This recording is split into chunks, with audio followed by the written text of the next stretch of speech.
चल तर आपण आपलं फंडामेंटल ऑफ मेकॅनिक्सचं सेकंड लेक्चर बघणार आहे.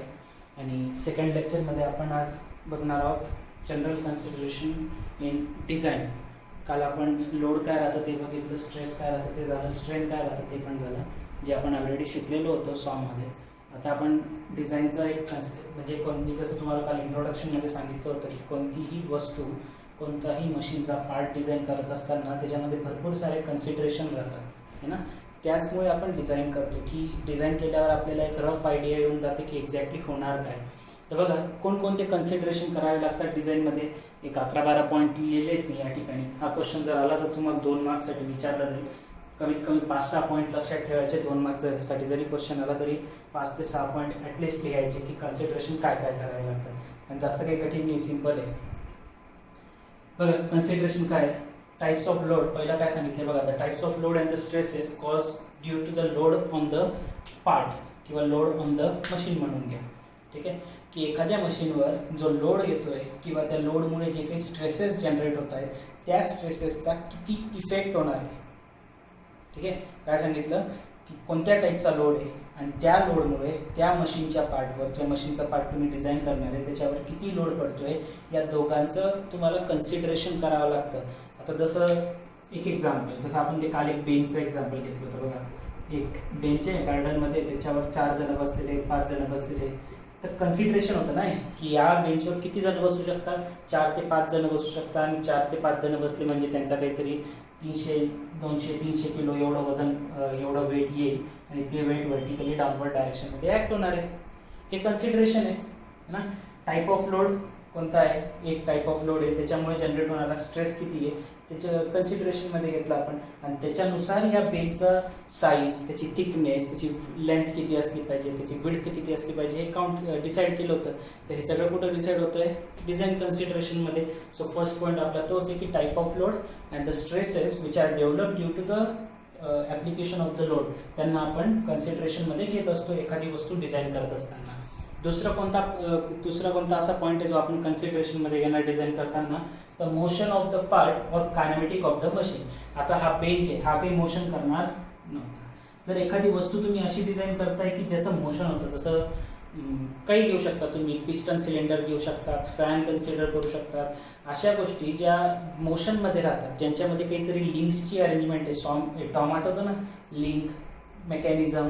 सो लिंक्स ज्यावेळेस मोशनमध्ये येतात त्यांना आपण काय म्हणतो, मेकॅनिझम म्हणत असतो. ज्यावेळेस एखाद्या बॉडीचं मोशन होत आहे तर त्या मोशन होत असताना ते कोणत्या टाईपचं मोशन होणार आहे, हॉरिझॉन्टल म्हणजे लिनियर मोशन होणार आहे का, सर्क्युलर मोशन होणार आहे का, सिम्पल हार्मोनिक मोशन होणार आहे का, ऑसिलेशन होणार आहे, बऱ्याच टाईपचे व्हायब्रेशन होणार आहे, असे वेगवेगळ्या टाईपचे मोशन आहे. तर कोणकोणते मोशन होऊ शकतात ते पण आपल्याला त्या ठिकाणी कन्सिडर करावं लागेल. ठीक आहे. Third point.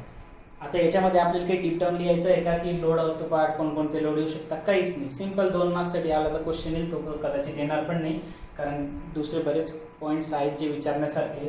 पण मग फक्त एक 5 ते 6 ॲटलिस्ट 6-7 पॉईंट लक्षात ठेवा, जेणेकरून जर 2 मार्क्ससाठी तुम्हाला थेरी क्वेश्चन विचारला गेला की what are the conditions, what are the general consideration in the machine design, हे तुम्हाला लिहिता आले पाहिजे. मी 2 सांगितले. पहिला टाईप ऑफ लोड, त्याच्यानंतर the stresses develop due to the stresses developed due to the load which is acting on the machine part.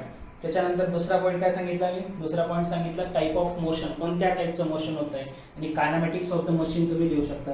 Third, selection of the material महत्वाचं आहे. हा जो बेंच बनवला हा प्लास्टिकचा बनवायचा आहे का, लाकडाचा बनवायचा आहे का, लोखंडाचा बनवायचा आहे.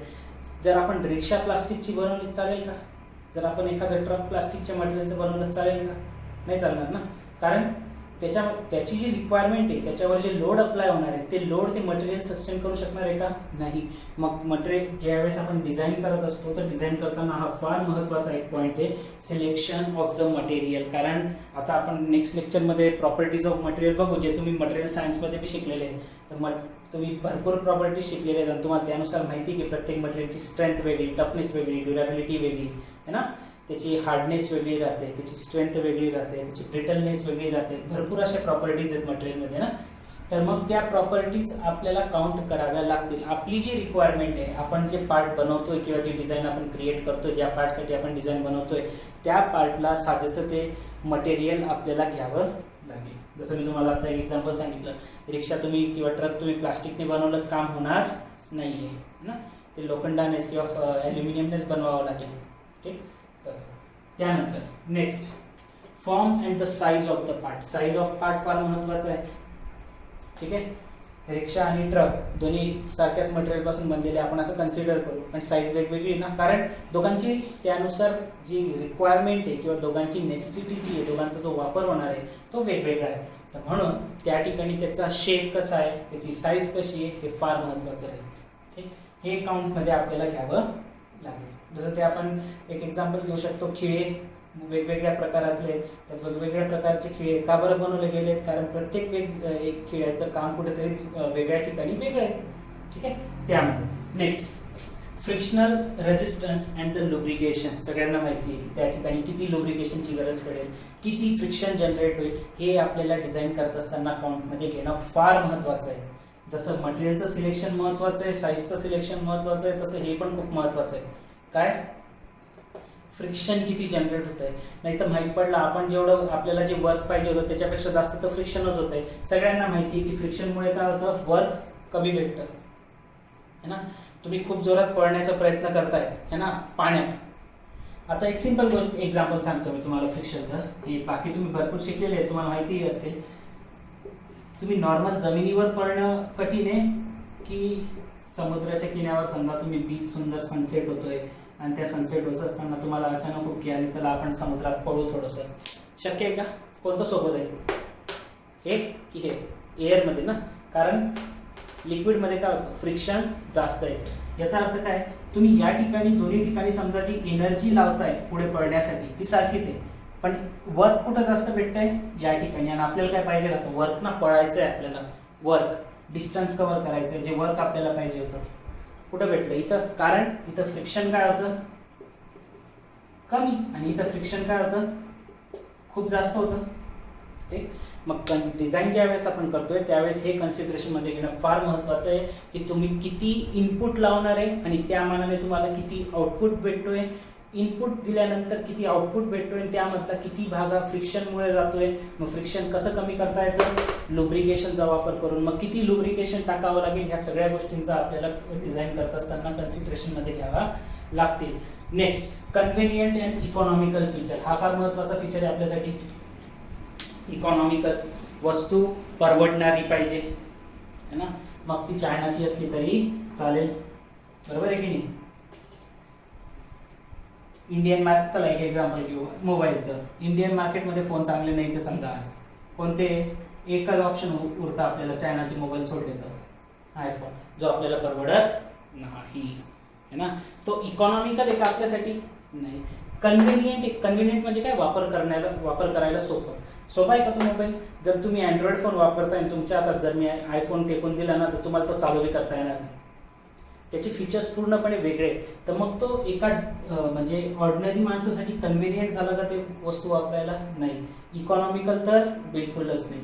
मग ज्यावेळेस आपण एखादी वस्तू डिझाईन करतोय त्यावेळेस ती वस्तू हाताळण्यासाठी पण सोपी असली पाहिजे आणि त्याचं जे कॉस्ट आहे, इकॉनॉमी म्हणजे जी बेसिकली त्याचं जे प्रोडक्शन कॉस्ट आहे ते कॉस्ट सुद्धा कमी असलं पाहिजे. या सगळ्या गोष्टींचा आपण डिझाईन करताना विचार करत असतो. हा, त्याच्यानंतर यूज ऑफ स्टँडर्ड पार्ट.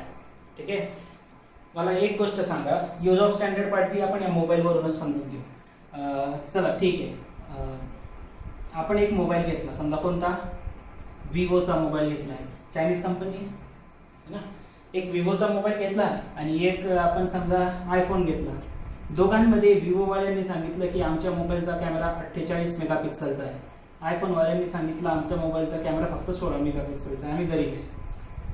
जर तुम्ही दोघांमध्ये फोटो काढला तर तुम्हाला समजतं की आयफोनमध्ये चांगला फोटो येतोय, पण तो कॅमेरा तर 16 मेगापिक्सलचा आहे आणि आपला 48चा दिसून बी भुरावासा फोटो येतोय, काळ्याला बी गोरं करत चाललंय है ना. तर मग अशा वेळेस काय होईल, याचा अर्थ काय की त्यांनी जे पार्ट्स वापरले ते डिव्हाइस बनवताना, ते मशीन बनवताना, ते पार्ट्स चांगले आहेत का. म्हणून ज्यावेळेस आपण डिझायनिंग करत असतो त्यावेळेस आपण काउंटमध्ये काय घेतो, कायम यूज ऑफ स्टँडर्ड पार्ट, की जितकं चांगलं मटेरियल आपल्याला कमीत कमी खर्चामध्ये वापरता येईल ते आपण वापरण्याचा प्रयत्न करत असतो. ठीक आहे, मग डिझाईन करत असताना पार्ट्सबद्दल जे स्टँडर्ड पार्ट्स आहेत त्यांच्याबद्दल विचार नक्कीच करावा लागतो. नेक्स्ट 8 पॉईंट काय बघा, सेफ्टी ऑफ ऑपरेशन. ठीक आहे, सेफ्टी ऑफ ऑपरेशन फार महत्त्वाचं आहे. तुम्ही गाडी चालवताय, आता तुम्ही कार चालवताय, कारला एअरबॅग द्यायची गरज काय होती? सेफ्टी आहे ना. जे ऑपरेशन होतं आहे, जे मोशन होतं आहे किंवा जे मुवमेंट त्या ठिकाणी मशीन वर्क परफॉर्म करतोय. कार म्हणजे काय? एक मशीन आहे. आणि ज्यावेळेस जर समजा अचानक ही इमर्जन्सी आली तर त्या इमर्जन्सीमध्ये जो हाताळणारी व्यक्ती आहे, जो ऑपरेटर आहे, ड्रायव्हर आहे, त्याची सेफ्टी महत्त्वाची ना. मग म्हणून एअरबॅग लावलेले राहतात साईडला, म्हणून सीट बेल्ट दिलेला राहतो जो आपण कधीच लावत नाही, बरोबर आहे का जतीन? तर हे सगळ्या गोष्टी काय, हे सगळ्या कशामध्ये कन्सिडर केल्या जातात? Safety of operation. तर डिझाईन करत असताना हे फार महत्त्वाचं आहे. तुम्ही CNC BMC मशीन जर पाहिले असतील तर ते CNC मशीन तर मध्ये काम करतं. त्याला दार कशात दिलेलं आहे? उगाच दिलं आहे का ते दार? नाही. त्या मशिनिंगमध्ये जर एखाद वेळेस चुकून त्याचं जो होल्डिंग करायचं, जे पार्टला होल्डिंग करण्याचं जे राहतं त्याला काय म्हणतात? चक म्हटलं जातं वाटतं. त्याच्यामधून जर ते अचानकपणे सुटला, एखाद वेळेस जास्त लोड अप्लाय होऊन गेला, तर काही कारणास्तव जर ते बाहेर आलं उडून, तर जो ऑपरेटर होता तो तर जाईल ना मरून बिचारा. ठीक आहे, तर मग त्याच्या सेफ्टीचा नक्कीच तुम्हाला डिझाईन करत असताना कन्सिडरेशन करावे लागतात. नेक्स्ट 9वा पॉईंट काय बघा, number of machines to be manufactured. मग आता मोबाईल बनवायचा आहे म्हटलं तर किती बनवायचे? आयफोन काय एकदम लाखो जगांतील बनतात का? नाही. विवो बनतात का? हो. कारण फरक आहे. किती नंबर ऑफ पार्ट्स किंवा नंबर ऑफ डिव्हाइस किती बनवायचे, नंबर ऑफ मशीन्स किती कन्स्ट्रक्शन करायचे, हे सुद्धा डिझाईन करत असताना विचार केला जातो. जास्त नंबर ऑफ पार्ट्स बनवायचे. आता जसं आपलं एक्झाम्पल घेऊ, एक क्लास लावला, एक सब्जेक्टचा क्लास लावला तर फी वेगळी, 2 सब्जेक्टचा क्लास लावला तर फी वेगळी. काय फरक पडला? नंबर ऑफ पार्ट्स किंवा नंबर ऑफ मशीन म्हणून घ्या किंवा नंबर ऑफ सब्जेक्ट म्हणून घ्या, चेंज झाले तर ऑपरेशनची कॉस्ट पण काय होऊन जाते? चेंज होते. मग ते सुद्धा तुम्हाला डिझाईन करत असताना कन्सिडरेशनमध्ये घ्यावं लागणार आहे.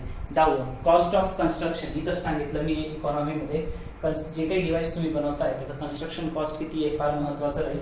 त्याच्यानंतर लेस मेंटेनन्स रिक्वायरमेंट. ठीक आहे, विवोचा फोन घेतला, 1 वर्ष झालं, 1.5 वर्ष झालं, मग तो आपलं काय तो माईक खराब होऊन जातो, काय म्हणतात त्याला आपण, ते इयरफोनचा जो जॅक राहतो तो जॅक खराब होऊन जातो, मग स्पीकरमधून आवाजच येत नाही, मग डिस्प्लेमध्ये ब्लर करतोय. इथं असं काहीच नाही होत. मग मेंटेनन्स रिक्वायरमेंट किती आहे की आपण जे डिव्हाइस बनवतोय त्याला कमीत कमी मेंटेनन्स लागलं पाहिजे पुढे जाऊन. तर पुढे म्हणजे आता मी जर एखादा मोबाईल घेतला आणि मी जर सांगितलं तुम्हाला की काही नाही बाबा चांगला नाही, काही वापरू नका, तुम्ही घेणार आहे का? मग नाही. मग ॲटोमॅटिकली ते त्याच्या प्रोडक्शनवर इफेक्ट होतो ना त्याचा. मग याचा अर्थ काय आहे की जी डिव्हाइस तुम्ही घेतलेलं आहे त्या डिव्हाइसचा रिव्ह्यू समोरपर्यंत चांगला गेला पाहिजे. तो कधी चांगला जाईल? ज्यावेळेस तुम्ही घेतलेल्या डिव्हाइसचं मेंटेनन्स काय असणार आहे? कमी. मग जो डिझाईन करणारा व्यक्ती राहतो तो हे नक्कीच विचार करतो की आपल्या प्रोडक्टचं मेंटेनन्स कमीत कमी खर्चात आणि कमीत कमी झालं पाहिजे. असं नाही की दर महिन्याला चाललाच आहे मोबाईल गॅलरीमध्ये, असं नाही झालं पाहिजे. मग तो मेंटेनन्स रिक्वायरमेंट काय असली पाहिजे त्याची? कमी. आणि लास्ट आहे डिझाईन फॉर द लुक. फार महत्त्वाचं आहे. कोणतीही वस्तू, गाडी घेताय तुम्ही, गाडी काय मशीन आहे, गाडी चांगली पाहिजे दिसायला. आम्हाला स्प्लेंडर नाही आवडत, आम्हाला कमीत कमी FZ पाहिजे है ना. लाईक प्रत्येकाचं वेगवेगळं रिक्वायरमेंट आहे. सो लुक फार महत्त्वाचे. जे मी मशीन आपण कन्स्ट्रक्ट करतोय त्याच्यासाठी लुक फार महत्त्वाचे. तर म्हणून लास्ट पॉईंट काय दिला आहे? Design for the look. या सगळ्या 12 पॉईंटचं किंवा अजून जर तुम्ही कन्सिडर केले तर अजून भरपूर पॉईंट निघतील. तर या सगळ्या गोष्टींचा विचार एक मशीन डिझाईन करत असताना किंवा एखादा पार्ट डिझाईन करत असताना करावा लागतो. हे सगळे कन्सिडरेशनमध्ये घेतले जातात. पण हे होतं आहे का? चलो ओके. मग पुढचा पॉईंट हे होतं आहे का? ओके. असं या पद्धतीने प्रत्येक एक पॉईंट चेक करावा लागतो. म्हणून मी इंट्रोडक्शनमध्ये तुम्हाला तेच सांगितलं होतं की जो एक डिझाईन इंजिनियर राहतो ना त्याला सगळ्या गोष्टींचं नॉलेज पाहिजे.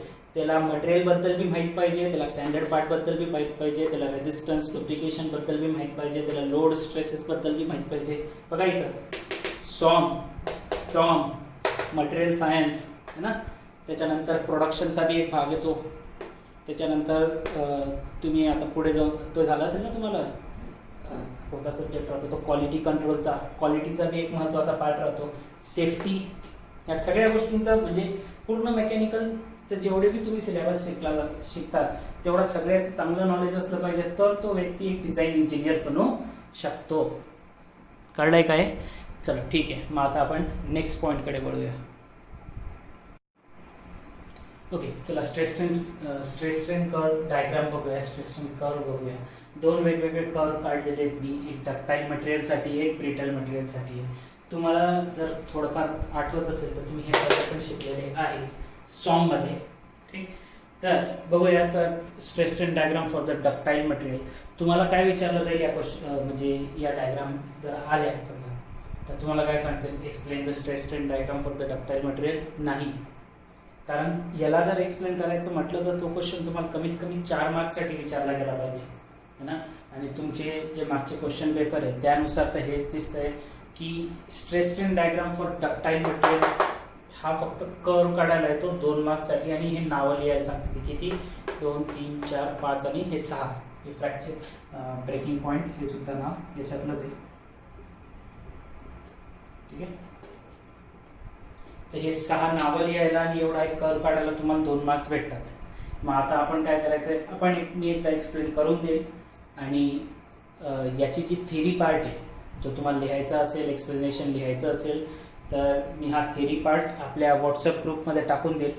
तो आहे माझ्याकडे लिहिलेला, किंवा टेक्स्टबुकमधून डायरेक्ट जेवढा पार्ट रिक्वायर्ड आहे तेवढा कट करून मी बरोबर ते ग्रुपला टाकून देईल. तुम्ही लिहून घ्यायचं, कारण मी इथं नाही लिहून देऊ शकत, तो खूप मोठा पी आहे आणि तेवढं लिहायला खूप वेळ पण चालला जाईल. आणि तसंही ते क्वेश्चन आपल्याला विचारला जात नाही म्हटल्यावर मी तुम्हाला एक्सप्लेन करून सांगतोय पूर्ण, आणि लिहिण्याचा पार्ट मी आपल्या व्हॉट्सअप ग्रुपमध्ये टाकून देईल. आणि जर समजा कोणी नवीन स्टुडंट आहे ज्यांचं जे ग्रुपमध्ये ॲड नाही आहे, ठीक आहे, त्यांनी मला व्हॉट्सअप करायचं आहे. मी तुम्हाला व्हॉट्सअपवर तो फोटो पाठवेल. जर कोणी नवीन स्टुडंट असेल ज्यांच्याकडे माझा नंबर पण नाही आहे, समजा असे बी काही असतील तुमच्यापैकी, असे असणारच नाही कारण मीच ॲड करतोय म्हटल्यावर माझ्याकडे तुमचा नंबर असतोच, किंवा तुमच्याकडे माझा नंबर असेल, आणि ज्यांच्याकडे नंबर नाही त्यांनी या नंबरवर मला व्हॉट्सअप करायचं आहे 8600702638. तर तुम्हाला याचा थिअरॉटिकल पार्ट जो आहे तो भेटून जाईल. ठीक, तुम्हाला काय करायचं आहे, तुम्ही फक्त कन्सेप्ट समजून घ्या आणि ते कर्व आणि ते नावं लक्षात ठेवायचे, बस तेवढंच करायचं. आपण कन्सेप्ट बघून घेऊ एकदा. काय stress strain diagram for ductile material काय बघा. आपण केलं काय तर basically stress versus strain curve काढलेला आहे. म्हणजे काय केलं जातं, समजा पहिले की एक असं समजून घ्या की एक फिक्स एंड होता किंवा एक रिजिड सपोर्ट आहे, त्याला मी एखादं वायर समजून घ्या किंवा एखादं मटेरियल समजून घ्या. या पद्धतीने एक मटेरियल आहे, ठीक आहे, हे लटकून ठेवलेलं आहे. एका एंडला फिक्स आहे आणि दुसरा एंड ओपन आहे. आता या दुसऱ्या एंडवर काय करणार आहे मी, तर या दुसऱ्या एंडवर मी इथं लोड अप्लाय करेन या पद्धतीने. ठीक आहे, लोड अप्लाय करेल. लोड अप्लाय केल्यामुळे ती दोरीची आहे किंवा जे काही मटेरियल असेल ना, डक्टाईल मटेरियल सांगितलंय आपण. सगळ्यात पहिले तर हे समजा की हे डक्टाईल म्हणजे काय ते माहिती का तुम्हाला. तुम्ही मटेरियल सायन्स शिकल्यास तर मटेरियल सायन्समध्ये राहणार आहे तुम्हाला बेसिकली, आणि बाकीच्यांना जे थर्ड इयरवाले त्यांना होतं आहे डक्टाईल मटेरियल. तर डक्टाईल मटेरियल काय राहतं, असं एक मटेरियल की जे इलॉंगेट होऊ शकतं, खेचलं जाऊ शकतं. खेचलं जाऊ शकतं म्हणजे आता हा मार्कर डक्टाईल मटेरियल आहे का नाही, जर मी याला खेचायचा प्रयत्न करतोय तर खेचला जातोय का नाही, ते जर मी एखादी तांब्याची वस्तू घेतली किंवा मग ते तुम्ही सोनारकडे पाहिलं असेल ना, ती सोन्याचे तार बनवतात असे खेचून म्हणजे गोळा राहतो आणि त्या एक म्हणजे बेसिकली एक तुकडा राहतो आणि त्या तुकड्याला ठोकून त्याला थोडंसं सरळ करतात आणि मग ते ओढून त्याला तारमध्ये कन्वर्ट केलं जातं ना. म्हणजे ज्या वायर आहेत ना, वायर जेवढ्या बी मटेरियलचे तुम्ही आजपर्यंत वायर पाहिले असतील ते सगळे मटेरियल कोणते, डक्टाईल मटेरियल आहे. जसं एक्झाम्पल म्हणून मी सांगू शकतो तुम्हाला गोल्ड, सोनं, चांदी, त्याच्यानंतर तांबा, कॉपर, ठीक आहे, किंवा आयर्न, लोखंड, हे सगळे कोणते मटेरियल आहे, डक्टाईल मटेरियल. की याचा अर्थ डक्टाईल मटेरियलचा अर्थ काय राहतो की तुम्ही लोड अप्लाय करा आणि लोड अप्लाय केल्यामुळे त्या वायरचं त्या मटेरियलचं इलॉंगेशन होईल. ती वायर खेचली जाईल आणि ते मटेरियल खेचलं जाईल आणि त्याचं कन्व्हर्जन वायरमध्ये होऊ शकतं. आता हे काहीतरी असं मटेरियल आहे जाड, मी याच्यावर काय करतोय, लोड अप्लाय करतोय. लोड अप्लाय केल्यामुळे काय होणार आहे, याच्यावर स्ट्रेस अप्लाय होईल आणि स्ट्रेसमुळे याचं इलॉंगेशन होत जाईल. मग आता असंच लोड अप्लाय करत करत करत करत जे आपल्याला स्ट्रेस बघायला भेटतील, जे आपल्याला स्ट्रेन बघायला भेटतील, ते आपण या ग्राफवर ड्रॉ केलेले. बघा कसं येईल स्ट्रेस स्ट्रेन कर्व. सुरुवात करतोय आपण इथून ओ किंवा 0 समजून घ्या. स्ट्रेसची व्हॅल्यू काय, 0. स्ट्रेनची व्हॅल्यू 0, म्हणजे काहीही लोड अप्लाय केलेला नाही अजून. ठीक आहे, जस्ट मटेरियल एक लटकून ठेवलेलं आहे, काहीही लोड त्याच्यावर अप्लाय केला गेलेला नाही. ठीक, मग आता आपण काय करणार, पहिले लोड अप्लाय करणार थोडा. लोड अप्लाय केला मी, लोड अप्लाय केलं तर मला काय बघायला भेटलं, लोड अप्लाय केल्यामुळे याचं इलॉंगेशन होतं. इलॉंगेशन होतंय म्हणजे काय झालं की खेचलं गेलं, म्हणजे ही इथपर्यंतच होत होता, समजा आता हे इथपर्यंत येऊन गेला असं. ठीक आहे, इथून इथपर्यंत येऊन गेलं. का बरं, मी लोड लावला. आणि लोड अप्लाय केल्यामुळे काय होतो, पहिले शिकलो आपण, लोड अप्लाय केला की काय होतं, स्ट्रेस जनरेट होतो. स्ट्रेस जनरेट झाला, स्ट्रेस वाढल्यामुळे स्ट्रेन येत असतो. आपण हे शिकलेलो आहे लास्ट लेक्चरमध्ये. स्ट्रेस अप्लाय करा, स्ट्रेस अप्लाय केल्यामुळे लोड अप्लाय करा, लोड अप्लाय केल्यामुळे स्ट्रेस जनरेट होतो, आणि स्ट्रेस जनरेट झाला तर स्ट्रेन येत असतं. तर मग काय झालं की लोड अप्लाय केला, स्ट्रेस जसा जसा मी वाढवत होतो तसं स्ट्रेनची व्हॅल्यू पण वाढत होती. म्हणजे मी जसा लोड वाढवत होतो ना तसं वायरचं इलॉंगेशन पण होऊन राहिलंय. ठीक आहे, वायर खेचली जाते किंवा वायर मोठी होते. आता असं कुठं, आणि मग जर मी हा परत लोड, हा जो लोड मी अप्लाय केला होता ज्याच्यामुळे ही वायर इथून इथपर्यंत खेचली गेली, इथून इथपर्यंत, हा जर लोड मी काढून टाकला, आता लोड जर काढून टाकलं म्हटल्यावर स्ट्रेसची व्हॅल्यू काय होऊन जाणार, 0. लोड नाहीच आहे, आता लोड नाही आहे म्हटल्यावर स्ट्रेनची व्हॅल्यू पण काय होऊन जाते, 0. म्हणजे वापस वायर ओरिजिनल डायमेन्शनवर. कळलं काय, याचा अर्थ काय की ही जी बॉडी आहे ही कशी आहे, इलास्टिक आहे ना. ही जी बॉडी आहे याचा अर्थ काय राहतो, ही बॉडी कशी आहे, इलास्टिक आहे. की स्ट्रेस जर रिमूव्ह करून टाकला तर बॉडी ओरिजिनल डायमेन्शनवर जाते म्हटल्यावर ही बॉडी इलास्टिक आहे. ठीक आहे, मग आपण काय केलं, मी पहिले इथपर्यंत लोड अप्लाय केला तर मला इतका स्ट्रेन बघायला भेटलं. मग मी अजून थोडासा लोड वाढून बघितला, मला इतका स्ट्रेन बघायला भेटलं. आणि होतं काय, लोड मी वाढवत चाललोय, लोड काढून घेतला वापस ओरिजिनल डायमेन्शनवर. लोड जास्त लावला, समजा वायर इथपर्यंत खेचली गेली, लोड काढून टाकला, वायर वापस ओरिजिनल डायमेन्शनवर, है ना. असं करत करत करत करत मी स्ट्रेस वाढवत होतो. एक पॉईंट भेटला मला, कोणता, हा ए. ठीक आहे, पहिले इतका लोड लावला, मग त्याच्यामध्ये अजून लोड लावला, मग अजून लोड लावला, मग अजून लोड लावला, असं लोड वाढवत वाढवत कुठपर्यंत येऊन गेलोय, ए पॉईंट पर्यंत. लोड वाढवला याचा अर्थ काय करत होतो, मी स्ट्रेस वाढवत होतो. आणि जसं जसं मी स्ट्रेस वाढवत गेलो तसं स्ट्रेनची व्हॅल्यू पण काय होत गेली, हळूहळू हळूहळू वाढत गेली. कुठपर्यंत आली स्ट्रेन, आता ए पॉईंटला स्ट्रेन इथपर्यंत आहे ना, स्ट्रेन इथपर्यंत, स्ट्रेस इथपर्यंत आहे. ग्राफ आहे, व्हॅल्यूज राहतात ना, तुम्हाला माहिती असतील ग्राफ कसे रीड करायचे. तर आता इथं काय करणार आपण, ए पॉईंट असा एक पॉईंट भेटला की ज्या पॉईंटवर मी ऑब्झर्व केलं, काय ऑब्झर्वेशन घेतलेलं आहे की याच्यानंतर जर मी लोड इन्क्रीज केला, समजा आता इथून व्यवस्थित इथून सगळे ट्विस्ट सुरू होती ना, आतापर्यंत काहीच नव्हतं. आतापर्यंत काय समजून राहिलं होतं, स्ट्रेस अप्लाय केला तर स्ट्रेन होऊन राहिले, म्हणजे लोड अप्लाय केला स्ट्रेस वाढतोय, स्ट्रेस वाढला तर स्ट्रेन पण वाढतंय. लोड काढून घेतला तर स्ट्रेस 0 होऊन जातो, स्ट्रेन पण 0 होऊन जातोय, म्हणजे वायर ओरिजिनल डायमेन्शनवर जात होती. आता ए पॉईंट पर्यंत पोहोचून गेलो मी, आणि ए पॉईंटला मी काय नाव दिलंय बघा, a is called as a proportional limit. म्हणजे हा एक असा पॉईंट आहे की ह्या पॉईंट नंतर बॉडीची इलास्टिसिटी आपण माहिती आहे आपल्याला, काय इलास्टिसिटी आपण शिकलेलो आहे. तर इलास्टिसिटी जी प्रॉपर्टी राहते ती कमी व्हायला लागते. म्हणजे इथपर्यंत तर काय होऊन राहिलं होतं, स्ट्रेस अप्लाय केला की स्ट्रेन होतोय, आणि स्ट्रेस जितका अप्लाय केला तेवढंच काय होत होतं, स्ट्रेन. याला काय नाव दिलं होतं आपण, आठवत असेल तुम्हाला, हुक्स लॉ.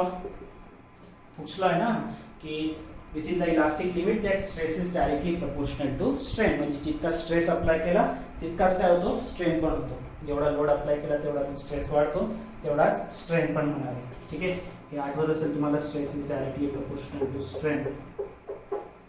ठीक आहे, चला बघा आता मग काय केलं मी, हे लोड वाढवत वाढवत कुठपर्यंत येऊन गेलो, ए पॉईंट पर्यंत. ए पॉईंटवर आल्यावर मला काय समजतंय की जर ए पॉईंट पेक्षा मी थोडा लोड वाढवला अजून, ठीक आहे, तर इथं लोड वाढवल्यानंतर आता समजा ए पॉईंट पर्यंत एक नंबर घेऊन घेऊ, तुम्हाला समजायला सोपं जाईल. समजा ए पॉईंट पर्यंत पोहोचण्यासाठी मला किती लोड लावावा लागला होता, 15 न्यूटनचा. एक एक्झाम्पल म्हणून घेतोय मी की मी 50 न्यूटनचा ज्यावेळेस लोड अप्लाय केला त्यावेळेस त्या ठिकाणी जे काही पण स्ट्रेस जनरेट झालं ते कोणत्या पॉईंट पर्यंतचं होतं, ए पॉईंट पर्यंतचं होतं. ठीक आहे, मग आता त्याच्यानंतर जर मी हे 50चं 51 केलं किंवा 52 केलं, ठीक आहे, तर मला काय ऑब्झर्व करायला भेटलं की ही वायर परत पहिल्यासारखी इलॉंगेट झाली. पण ज्या वेळेस मी हे 52 न्यूटनचा लोड काढून टाकला, तर काढल्यानंतर ही वायर वापस ओरिजिनल डायमेन्शनवर जात नाहीये. समजतंय काय म्हटलं मी, ही परत त्या ओरिजिनल डायमेन्शनवर जात नाहीये, तर ही थोडीशी जास्त राहून गेली. पहिले कुठपर्यंत होती, या लाईन पर्यंत. आता एवढी व्हॅल्यू जी आहे ही थोडीफार जास्त राहून गेली. याचा अर्थ समजतोय काय, याचा अर्थ काय होतो की मी असं म्हणेल का की या बॉडीमधली इलास्टिसिटीची प्रॉपर्टी चालली गेली? नाही. ओरिजिनल डायमेन्शनवर यायचा प्रयत्न केला ना, थोड्याने राहून गेलं. मग हा असा जो पॉईंट राहतो की ज्याच्यानंतर स्ट्रेस जर तुम्ही वाढवला तर जो डिफॉर्मेशन राहतं किंवा जे स्ट्रेंथ झालेलं आहे ते वापस जर ओरिजिनल डायमेन्शनवर येत नाही आहे बाहेर, तर मग अशा पॉईंटला काय म्हटलं जातं? Proportional limit. तर प्रपोर्शनल लिमिट काय राहतं तर समजून घ्या की proportional limit is the point up to which the stress is directly proportional to strength. म्हणजे जितका स्ट्रेस अप्लाय केला तेवढा स्ट्रेस काढून टाकला, स्ट्रेंथ पण निघून जाईल. ठीक आहे. तर हे कुठपर्यंत चाललं सगळं? ए पॉईंट पर्यंत. तर ए पॉईंट एक असा पॉईंट होता की जोपर्यंत स्ट्रेस डायरेक्टली प्रपोर्शनल होता स्ट्रेंथ सोबत, तर अशा पॉईंटला म्हटलं जातं प्रपोर्शनल लिमिट. मग तुम्ही म्हणू शकता की up to the point A that wire or that material or the specimen, जे की बुकमध्ये नाव असेल, वायर म्हणू शकता, मटेरियल म्हणू शकता, स्पेसिमॅन म्हणजे एखादं ज्याच्यामध्ये स्पेसिमॅन म्हणजे काय राहतं, ज्या बॉडीवर एक्सपेरिमेंट केला जातो ना त्याला स्पेसिमॅन म्हणतात. तर या जे बी म्हणाल तुम्ही, जे वायर आहे, मटेरियल आहे, स्पेसिमॅन आहे, तो हुक्स लॉ ओबे करत होता कुठपर्यंत? अप टू पॉईंट ए. कारण स्ट्रेस लावला तेवढाच स्ट्रेन होऊन राहिला होता. परत एकदा सांगतो बघा, लोड आपण अप्लाय करायला केली सुरुवातपासून 0 पासून, तेव्हा लोड पण अप्लाय केलेला नव्हता म्हटल्यावर स्ट्रेस नव्हतं, स्ट्रेस नाही आहे म्हटल्यावर स्ट्रेन नव्हतं. जसा मी लोड लावला हळूहळू स्ट्रेस वाढायला लागलं, जसं जसं स्ट्रेस वाढत होतं तसं तसं स्ट्रेन पण वाढत होतं. मी स्ट्रेसला लोड हळूहळू वाढवत गेलो तर स्ट्रेस वाढवत गेलं, स्ट्रेन पण वाढत गेला. आणि मी लोड काढून घ्यायचो तर लोड जर काढला तर स्ट्रेस 0 होऊन जायचा, त्यामुळे स्ट्रेन पण 0 होऊन जायचा. आणि ही वायर जी आहे, हे जे मटेरियल हे ओरिजिनल डायमेन्शनवर येऊन जायचं. मग हे कुठपर्यंत चालला सगळा खेळ? ए पॉईंट पर्यंत. मग ए पॉईंटवर मला काय बघायला भेटलं? ए पॉईंटवर समजा किती लोड होता? 50 न्यूटनचा लोड लावला होता, त्याच्यामुळे काहीतरी स्ट्रेस जनरेट झाला जो मी इथे दाखवला ए पॉईंटने. त्यावेळेस स्ट्रेन इथपर्यंत होता. मी लोड काढून घेतला ए पॉईंटवर पर्यंतचा लोड, हा लोड काढला तर स्ट्रेस वापस 0 झाला, स्ट्रेन पण 0 झाला. पण त्या 50 नंतर ज्यावेळेस मी 51-52चा लोड अप्लाय केला त्यावेळेस मला काय बघायला भेटलं की त्या ठिकाणी जो मी लोड लावला, लोड अप्लाय केला, वापस स्ट्रेस जनरेट झाला, वापस स्ट्रेन झाला. पण मी ज्यावेळेस लोड रिमूव्ह केला, लोड रिमूव्ह केला म्हणजे स्ट्रेस काय होऊन जातो? 0. पण स्ट्रेन 0 झालं का? नाही, स्ट्रेन 0 झालं नाही.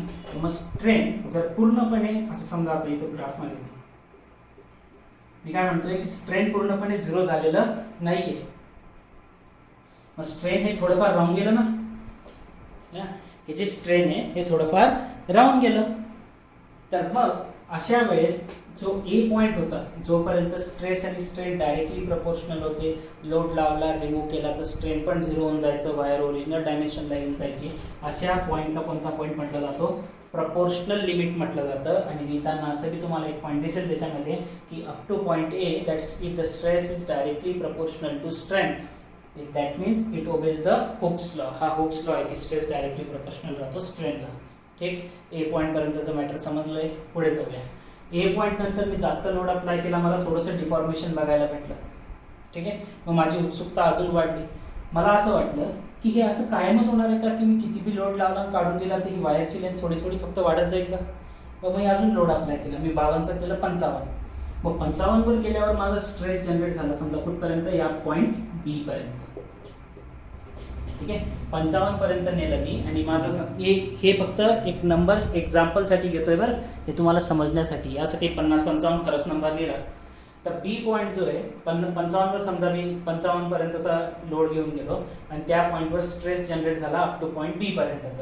ठीक आहे. मग मला काय ऑब्झर्व करायला भेटलं की इथं जसं जसं मी हे 50 पासून 55 पर्यंत लोड वाढवून 51 वर घेऊन गेलो, वापस काढून बघितला एवढं वाढलं, 52 वर घेऊन गेलो, परत काढून पाहिला इतकं वाढलेलं होतं, 53 वर थोडं अजून, 54 वर थोडं अजून, 55 वर थोडं अजून.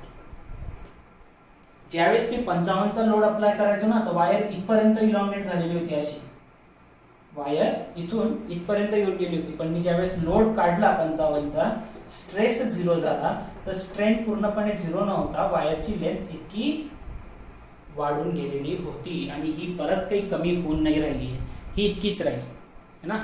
मग हे जे डिफॉर्मेशन झालं ना, हे जे डिफॉर्मेशन झालं हे कसं झालं? परमनंट झालं.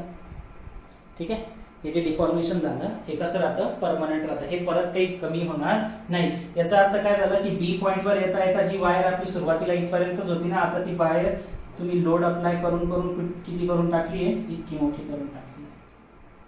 समजलं?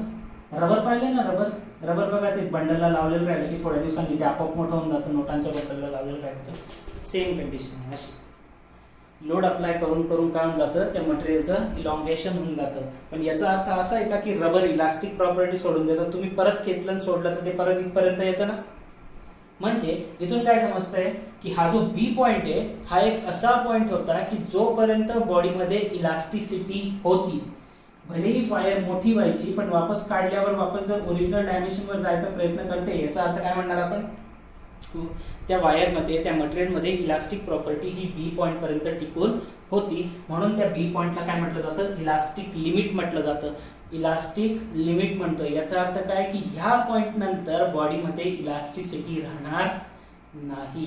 याच्यानंतर जर एक्सटेन्शन झालं तर ते तितकंच राहून जाईल, वापस वायर काही यायचा प्रयत्न बी करणार नाहीये. मग हे कुठं बघायला भेटलं आपल्याला, अप टू पॉइंट बी वर. मग त्या बी पॉइंटला कोणतं म्हटलं, काय नाव दिलं जातं, इलास्टिक लिमिट. आणि ह्या तुमच्या टेक्स्टबुकच्या डायग्राम मध्ये दिलंय पण तुमच्या समजण्यासाठी एक सांगून देतोय बघा. आता काय झालं होतं, सुरुवातीला वायर तर इतकीच होती ना, आता इतकी कायमसाठी वाढलेली आहे. हे काय एक प्रकारचं स्ट्रेनच आहे ना, चेंज इन लेंथ. तर मग हे जे इथून इथपर्यंतचे जे स्ट्रेन झालेलं राहतं ना, याला अजून एक नाव आहे जे तुम्ही फक्त तुमच्या नॉलेजसाठी लक्षात ठेवा. तुमच्या एक्झाममध्ये वगैरे असं काही ड्रॉ करायचं नाही, उगाच ते तुमचे मार्क्स पीस काटून देतील अजून. पण याला म्हटलं जातं परमनंट सेट. ठीक आहे, याला काय म्हटलं जातं, परमनंट सेट. की ही जी लेंथ आहे ही कायमसाठी बदलून गेली, कायमसाठी ही लेंथ एवढी सेट होऊन गेलेली आहे.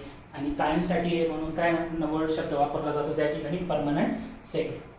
म्हणजे आता जी तुमची ऍक्च्युअल वायर आहे ती इतकी राहिली का, नाही, तुमची ऍक्च्युअल वायर इतकी होऊन गेली आता, है ना. चलो ठीक आहे, मग हे सगळं साईडला करून दाखवू आपण. आता बी पॉइंट नंतर मी परत आता लोड वाढवायला सुरुवात केली, एकदम थोडासा लोड वाढवला. ठीक आहे, थोडासा लोड वाढवला, मला दिसलं की स्ट्रेस पुन्हा वाढतोय. कुठपर्यंत गेला, अप टू पॉइंट सी. बघा आता मी किंचितचा लोड वाढवलाय, लोड म्हणजे वाढवला नाही वाढवला सारखाच आहे, तरी बी मला स्ट्रेन जो आहे, आता ही डायग्राम खराब होतेच आहे, तुम्ही सुरुवातीची जी डायग्राम होती ती ड्रॉ करून घ्यायची पॉज करून, है ना. हे पॉइंट्स व्यवस्थित दाखवायचे, फक्त बीच्या थोडासा वरच सी गेला पाहिजे आणि हे लेंथ जास्त असली पाहिजे ॲज कम्पेअर टू स्ट्रेस. बघा आता स्ट्रेस किती वाढलाय, एकदम कमी इतकासा, पण स्ट्रेन किती झालंय त्या मानाने, जास्त झालंय. इथं सुरुवातीला बघा बरं, स्ट्रेस किती वाढला होता, इतका, आणि स्ट्रेन किती वाढलं होतं, इतकं. याचा अर्थ काय की इथून काय समजतंय, बियॉन्ड द पॉइंट बी, बी पॉइंटच्या पुढे जर मी थोडंसं आता लोड इन्क्रीज केला ना, 55 नंतर समजा 56 जरी केला, या पॉइंटला 56 आहे समजा, 56 जरी केला तर मी लोड थोडासा वाढवतोय आणि त्यामुळे जो स्ट्रेस जनरेट होतोय तो पण थोडासा जनरेट होतोय, वाढतोय, सॉरी असं म्हणून. 55 वर जो स्ट्रेस व्हायचा तो होताच, पण 56 मी लोड केल्यानंतर स्ट्रेस जो आहे तो थोडासा वाढला, पण जो स्ट्रेन आहे तो त्या मानाने खूप जास्त वाढलेला आहे. समजलं? नाही, अरे समजा काय म्हणतोय मी की स्ट्रेस जो आहे तो थोडासा वाढला, पण स्ट्रेन जो आहे तो त्या मानाने जास्त वाढलेला आहे. ठीक आहे, मग अशा वेळेस बघा मी असं म्हणू शकतो का की हे आपोआप मटेरियल त्या वायरमधून बाहेर पडतंय. लोड थोडासा जरी वाढवला तर त्या वायरमधून जे इलॉंगेशन होत होतं, म्हणजे काय, मटेरियल बाहेरच येत आहे ना, जे इलॉंगेशन होतंय ते आपोआप होतंय आणि जास्त होतंय. तर अशा हे जे मी जे म्हणतोय तुम्हाला आपोआप उत्पन्न होतंय, याच्यासाठी इंग्लिशमध्ये वर्ड वापरला जातो इल्ड. इथं लिहिलंय बघा पॉईंट सी मध्ये, काय लिहिलंय, अप्पर इल्ड पॉइंट. ठीक आहे, मग पॉईंट सी ला काय म्हटलं जातं, इल्ड पॉइंट म्हटलं जातं. इल्ड पॉइंट म्हणजे काय राहतं की हे तुम्ही पाहिजे तर लिहून ठेवू शकता तुमच्यासाठी की इल्ड पॉइंट एक असा पॉइंट राहतो की जिथून प्लास्टिक फ्लो सुरू होतो. प्लास्टिक फ्लो म्हणजे काय, कायमस्वरूपीसाठी वाढलेली लेंथ. इल्ड पॉइंट काय राहतं हे तुमच्यासाठी फक्त लिहून ठेवायचं. इल्ड पॉइंट काय राहतं, it is a point from which plastic flow begins. ठीक आहे, तर इथून आपोआप प्लास्टिक फ्लो म्हणजे काय राहतं, आता बघा नावच आहे, फ्लो म्हणजे काय, वाहणे, आणि प्लास्टिक म्हणजे कायमसाठी. इलास्टिक म्हणजे काय होतं, असं जे खेचल्यानंतर वापस यायचं. प्लास्टिक म्हणजे काय, एकदा खेचलं की खेचलं गेलं. तर अशा पद्धतीने पॉईंट बी नंतर काय होतंय, पॉईंट सी येतोय जो एक इल्ड पॉईंट आहे. तिथं याचा अर्थ काय राहतो की स्ट्रेस कमी करा, कमी वाढवा, तरी पण स्ट्रेन जास्त बघायला भेटतो. याचा अर्थ काय की वायर आपोआप प्लास्टिक म्हणजे काय, आपोआप तिची लेंथ वाढवते. ठीक आहे. तर पॉईंट बी ते सी हा पॉईंट कोणता झाला, इल्ड पॉईंट झाला. मग इथंच थांबलं नाही. बी नंतर ऐका व्यवस्थित, सी नंतर मी लोड वाढवलाच नाहीये. ठीक आहे. पॉईंट सी नंतर मी लोड वाढवलाच नाहीये, तरी मला काय बघायला भेटतंय की डी पॉईंट पर्यंतची जी स्ट्रेन आहे, without increasing the load, stress पण लोड लावला नाही म्हणजे स्ट्रेस वाढणार नाही, उलट स्ट्रेस काय झाला, कमी. हा पॉईंट एक महत्वाचा आहे, तो लक्षात ठेवायचा आहे तुम्हाला की सी पॉईंट नंतर लोड काय आपल्याला ज्यावेळेस आपण डक्टाईल मटेरियलच्या ऑब्झर्वेशन मध्ये बघतो की इल्ड पॉईंट नंतर उलट इल्ड पॉईंट नंतर जो स्ट्रेस राहतो तो डिक्रीज होतो आणि स्ट्रेन जो राहतो तो इन्क्रीज होतो. स्ट्रेन काय झाला, इन्क्रीज. स्ट्रेन इन्क्रीज झाला याचा अर्थ काय की वायरची लेंथ अजून वाढली. बी पॉईंटवर मी थोडासा लोड लावला तर वायरची लेंथ पहिलेच जास्त वाढली. त्याच्यानंतर तर मी लोड पण लावला नाही तरी अजून लेंथ वाढली, म्हणजे ही वायर आपोआप उत्पन्न होते ना, असंच म्हणू शकता तुम्ही. मग हे उत्पन्न होणे याच्यासाठी शब्द काय सांगितला होता तुम्हाला, इल्ड. तर या ठिकाणी मी असं म्हणू शकतो का की मला दोन इल्ड पॉईंट भेटून गेले की ज्याच्यामुळे ज्या पॉईंटवर आपोआप लेंथ वाढत म्हणजे वायर पागल होऊन गेलेली आणि आपोआप वायरची लेंथ वाढते असं समजू शकता तुम्ही. तर हे दोन्ही पॉईंट कसे झाले मग, इल्ड पॉईंट. एक राहतो वरती आणि एक आलेला आहे खाली. तर म्हणून याला सी ला अप्पर इल्ड पॉईंट म्हणतात आणि डी ला लोअर इल्ड पॉईंट असं म्हटलं जातं. मजा येते की नाही, एकदम मजा येते, मला तर मजा येते. बघा तुम्ही तुमचं बघा.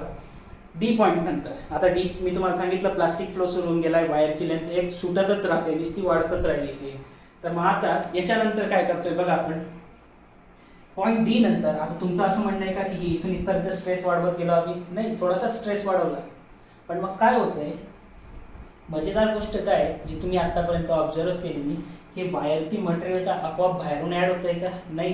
ही जशी जशी वायर खेचली जाते ना, जशी जशी वायर मोठी होते, याचं पहिले थिकनेस एवढी होती ना, ही हळूहळू काय होत जाते, कमी. जेवढी खेचली जाईल तेवढी काय होत जाणार आहे, कमी कमी होत आहे, थिन होत जाते वायर. त्याची विड्थ काय होणार आहे, कमी होत जाणार आहे. मग पॉईंट डी नंतर मी परत स्ट्रेस वाढवला, पॉईंट डी वर येऊन थांबून गेलो होतं, सगळं काहीच नाही म्हणून राहिलं होतं, मी बघितलं थोडा वेळ, ठीक आहे. मग डी पॉईंटवर मी काय केलं, परत थोडासा लोड वाढवला. लोड वाढवला म्हटल्यावर काय होणार आहे, परत स्ट्रेस जनरेट झाला. स्ट्रेस आल्यावर म्हटल्यावर काय होणार आहे, स्ट्रेन आलं. तर मग परत लोड वाढल्यामुळे स्ट्रेस वाढला. आणि जसं इथून काय ऑब्झर्व करायला भेटलं की डी पॉईंट नंतर पटापट एकदम स्ट्रेस बी वाढतोय आणि स्ट्रेन बी वाढतोय ना.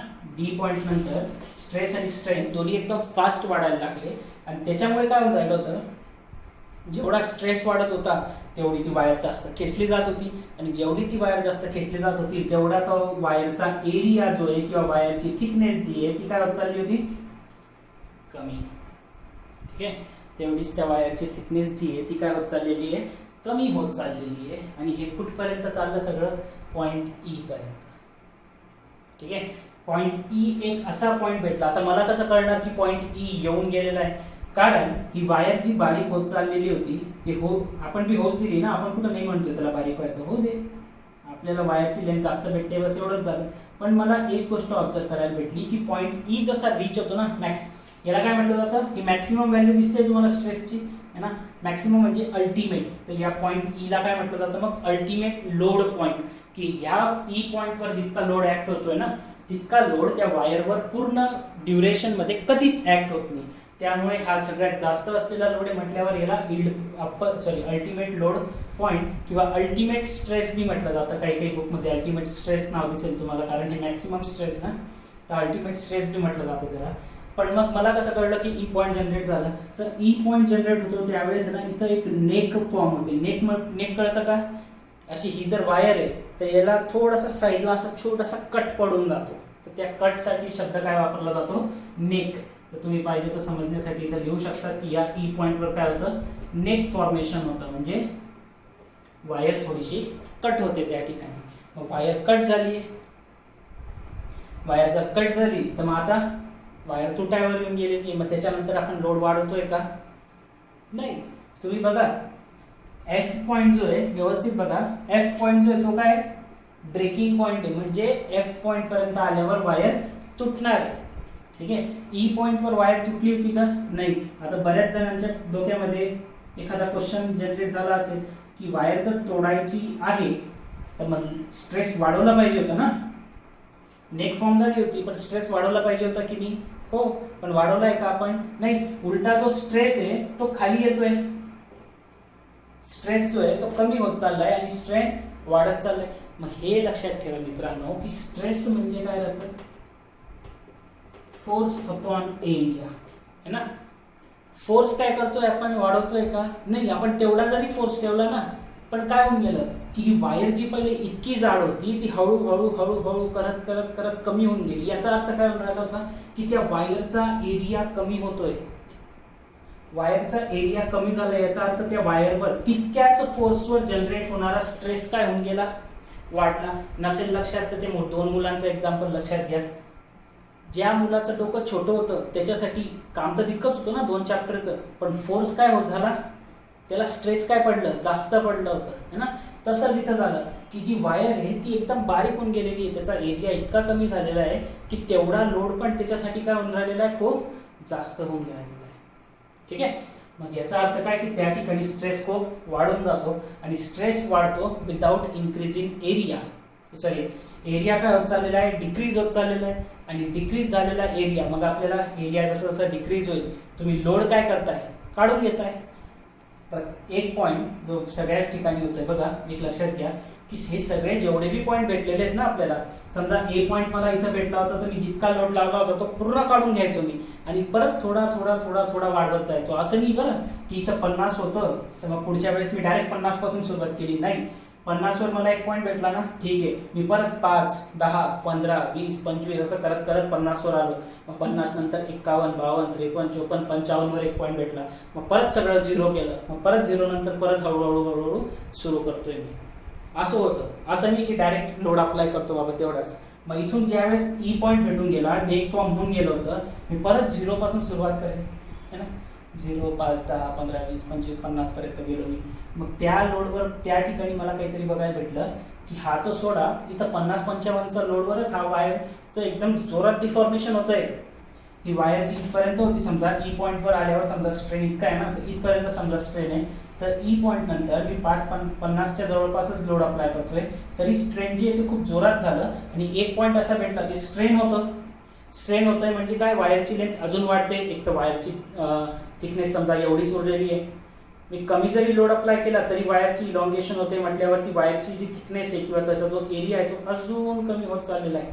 पहिले इतका होता, मग इतका झाला, हळूहळू हळूहळू करत करत इतका राहिला. मग आता ई पॉईंटवर इतका होता त्यामधनं मी तो अजून कमी होत चाललाय, तो पण कमी लोडवर. ई पॉईंटसाठी जितका लोड लागला होता तेवढा बी गरज नाही पडत आहे आता. कमी लोडवरच त्या वायरचं इलॉंगेशन होतंय आणि इलॉंगेशन होतंय म्हटल्यावर त्याचा एरिया अजून कमी होतोय आणि हळूहळू करत करत काय होऊन जातं? वायर तुटून जाते. आणि तो जो पॉईंट राहतो, ज्या पॉईंटवर वायर तुटते तो पॉईंट राहतो तुमचा पॉईंट एफ आणि म्हणून त्या पॉईंटला म्हटलं जातं ब्रेकिंग पॉईंट. अशी सगळी महाभारत आहे डक्टाईल मटेरियलच्या मागे. कळलंय का सगळ्यांना?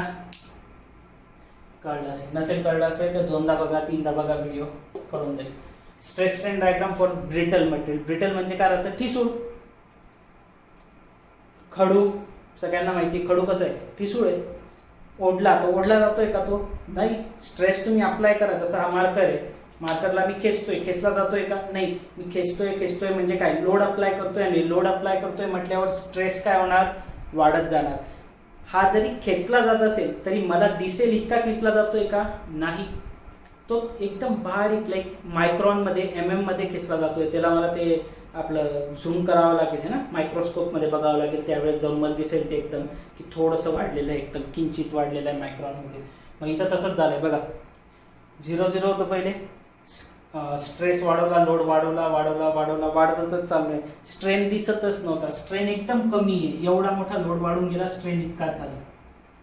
आणि ए पॉईंट नंतर काय झालं? ए काय? तुमचा प्रपोर्शनल लिमिटवाला पॉईंट, म्हणजे खेचला, सोडून दिला, वापस ओरिजिनल डायमेन्शन. ए पॉईंट पर्यंत प्रपोर्शनल लिमिट म्हटल्यावर काय? Hooke's law. जितका लोड अप्लाय करा स्ट्रेस होईल, स्ट्रेस झाला, स्ट्रेन होईल, काढून घ्या, वापस ओरिजिनल डायमेन्शन. ए पॉईंट नंतर काय झालं की मी जास्त लोड लावला तो वाढायचा प्रश्नच नाही, तो डायरेक्ट काय होऊन जातो, तुटून जातो है ना, डायरेक्ट ब्रेक होतो. कोणत्या पॉईंटवर, बी. बी काय फ्रॅक्चर पॉईंट आहे किंवा तुम्ही त्याला ब्रेकिंग पॉईंट बी नाव देऊ शकता. बी कोणता स्ट्रेस आहे, फ्रॅक्चर स्ट्रेस म्हणून घ्या किंवा ब्रेकिंग पॉईंट म्हणून घ्या, ठीक आहे, किंवा फ्रॅक्चर पॉईंट म्हणून घ्या. ठिसूळ मटेरियल येते, ठिसूळ माहिती ना सगळ्यांना, जे पडलं की तुटलं, असं खेचला जातोय का, नाही जोरात खेचून घेतला तुटून जाईल ब्रिटल मटेरियल. तुम्हाला most of the times he diagram आणि हे 6 नावं द्यायला 2 मार्कसाठी विचारलंच जाईल. ठीक आहे, चलो फिर आज करता एवढंच ठेवू, बाकी आपण नेक्स्ट लेक्चरमध्ये बघू.